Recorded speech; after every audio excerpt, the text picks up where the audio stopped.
Hello friends, welcome to Daily Turbulence. Today, we're diving into a headline shaking the entire world. From the city that never sleeps, New York, comes a historic moment.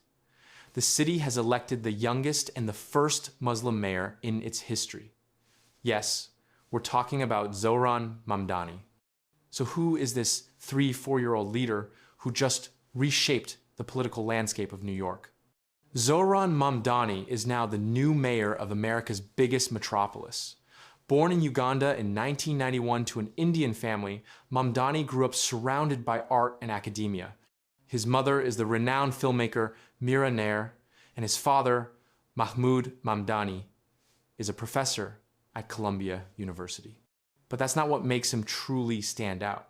Mamdani describes himself as a democratic socialist, and before running for mayor, he served in the New York State Assembly. There, he became known for his strong advocacy on housing rights and tenant protections. So how did Mamdani manage to win such a tough race? His campaign centered on social justice, workers' rights, and bold, transformative change. He ran against powerful, seasoned figures like former New York Governor Andrew Cuomo. His promises included making public transportation free, opening city-owned grocery stores, and taking aggressive action against the city's housing crisis. These ideas earned him huge support from young people, immigrants, and anyone longing for change. Of course, the campaign wasn't without tension. Mamdani's pro-immigrant stance, his Muslim identity, and his progressive policies drew frequent attacks from former President Donald Trump. Trump even threatened to cut federal funding to New York if Mamdani were elected. After the results came in, Trump claimed Mamdani was off to a bad start.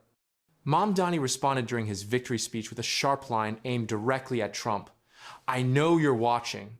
Turn up the volume." Zohran Mamdani's election is not just a routine change in city leadership. It marks a historic moment full of firsts for New York. His Muslim identity carries major symbolic significance. For a city at the center of the 9/11 attacks, to elect a Muslim mayor years later has drawn global attention. Throughout his campaign, Mamdani didn't treat his identity as a burden. Instead, he framed it as part of his fight for social justice. His victory is being celebrated as a turning point for Muslim and South Asian communities in New York. He is the city's first Muslim mayor, its first mayor of South Asian heritage, and its youngest mayor in a century. On January 1st, 2026, Mamdani will officially take office from Eric Adams. And now the world is watching closely. Can he deliver on his ambitious promises and steer the Big Apple in a new direction? So, what do you think? Can Zohran Mamdani solve New York's long-standing problems? Let me know your thoughts in the comments.